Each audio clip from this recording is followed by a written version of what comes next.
Okay, so this is chapter 4 test. So process accounting.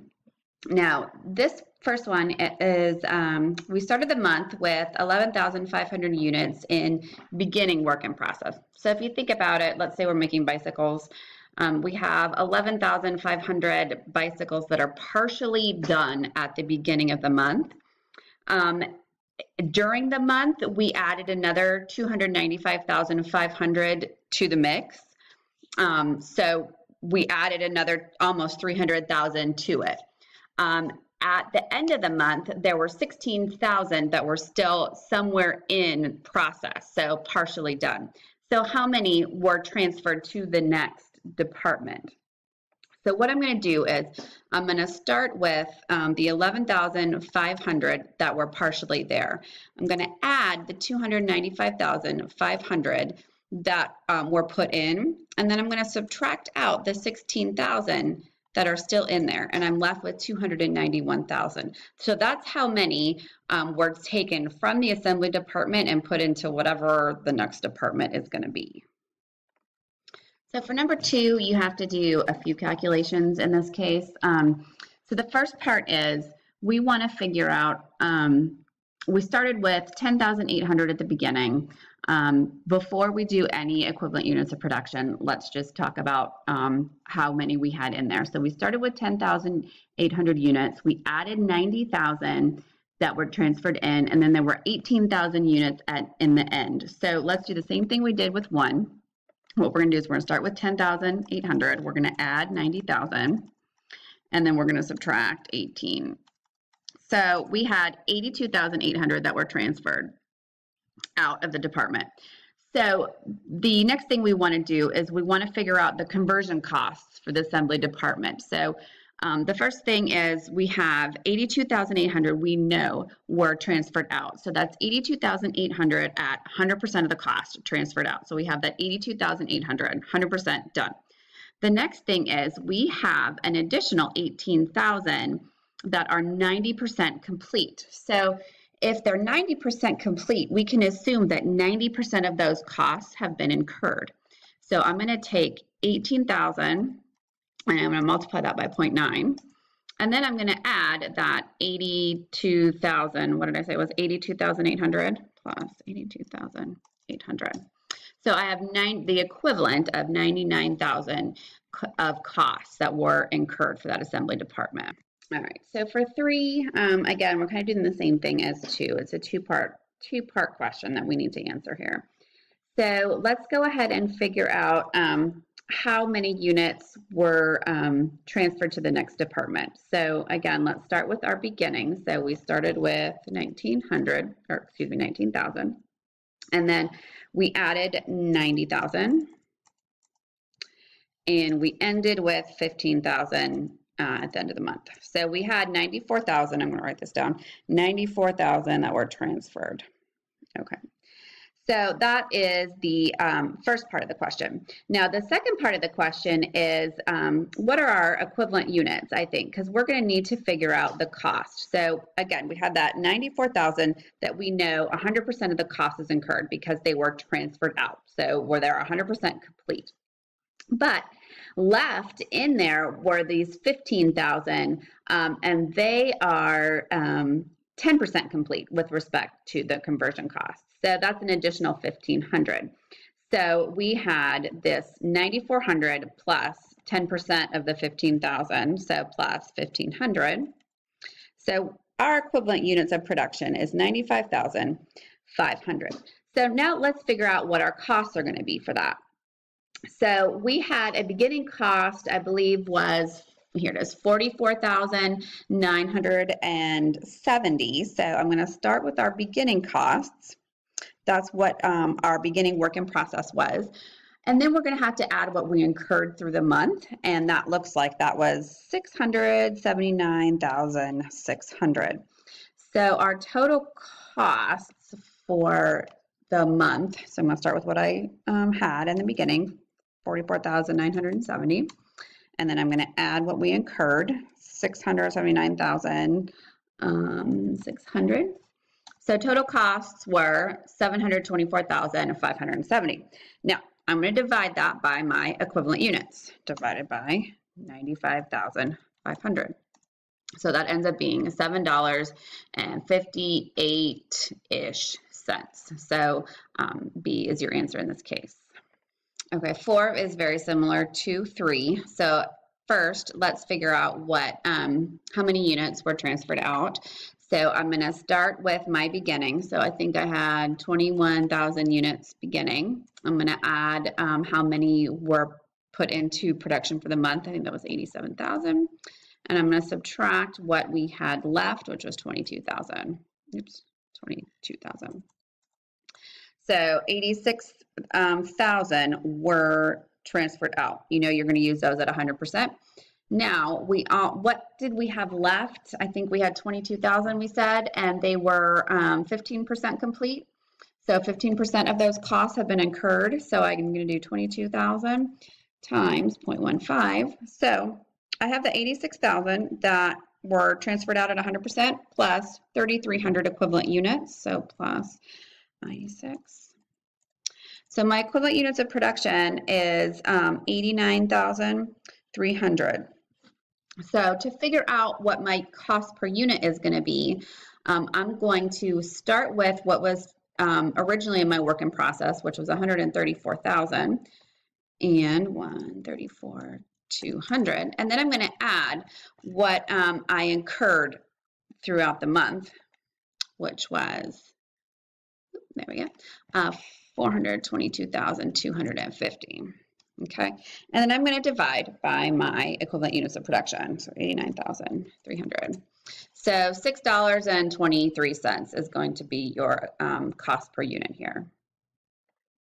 Okay, so for 5, don't read too much into this because I totally did that, and when I started this problem, and they give you way more information than you need to. Okay. All you need to know is 13,000 units were completed and transferred to the next department. The cost per equivalent unit for the period is $2.80 for material and $3.80 for conversion costs.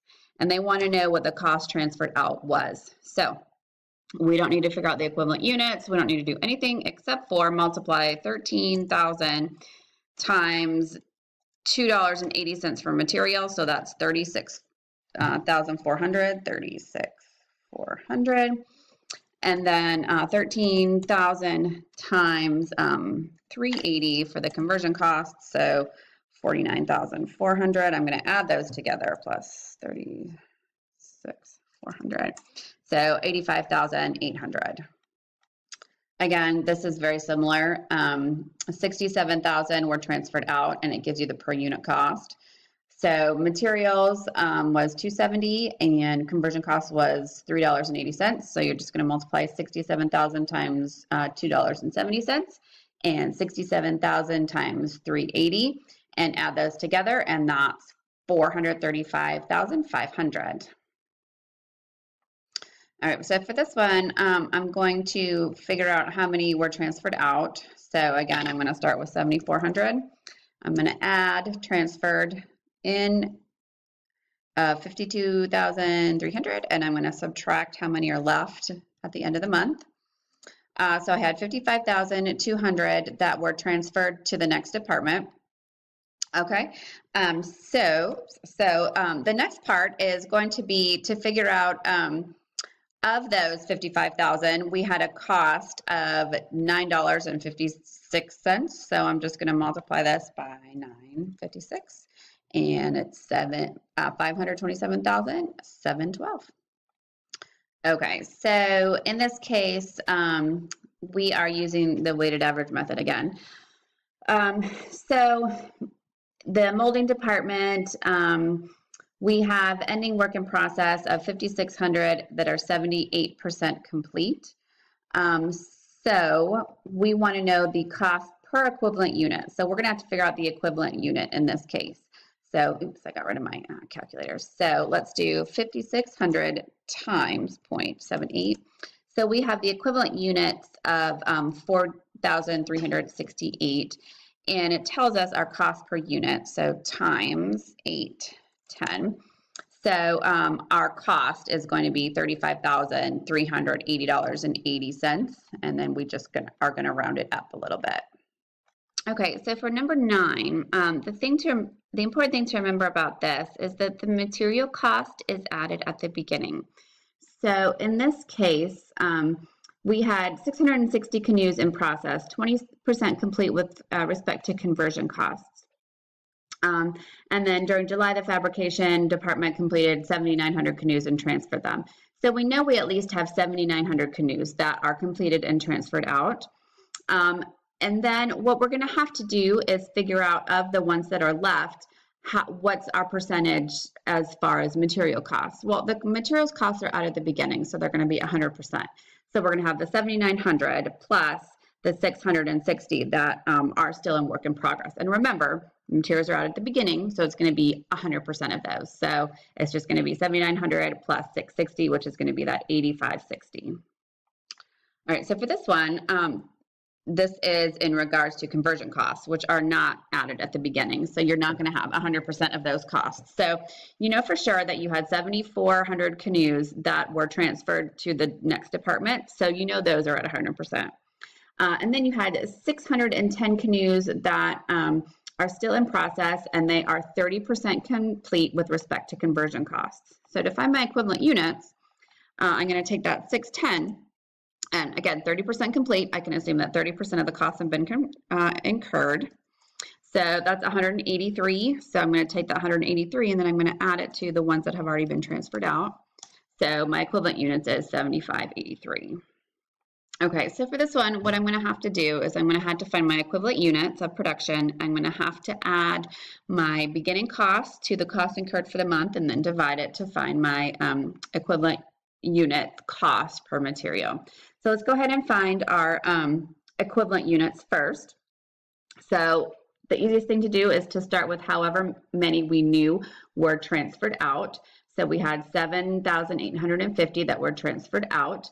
And then how many were left in the work in process and at what percentage? So I think we had 1,500 that were left in the work in process, and they are 80% complete.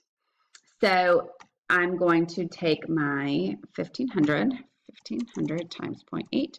So my equivalent units in this case is going to be 1,200. So I'm going to add that to my 7,850 that were transferred out. So 9,050 is my equivalent units. So my next step is going to be to add, this one wants materials. So I'm going to start with my original materials cost of 8,400. And I'm going to add the cost that I incurred for the month of 138,400. And then I'm going to divide it by my equivalent units. And of course, I didn't write that down, but it's 9,050. So my equivalent cost per unit is 1622. Okay, so again, I'm running out of time for my allotted free 15 minutes. So I'm just going to show you what these are and how they sort of got the answers. So here's another of the weighted. And again, they just did the equivalent units, added the total cost, and then divided.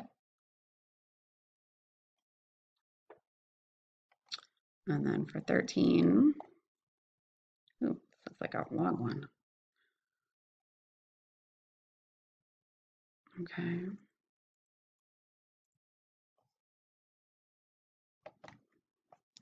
$14.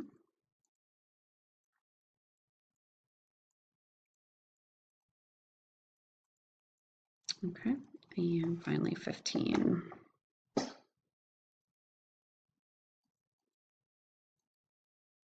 Okay, so there's chapter 4.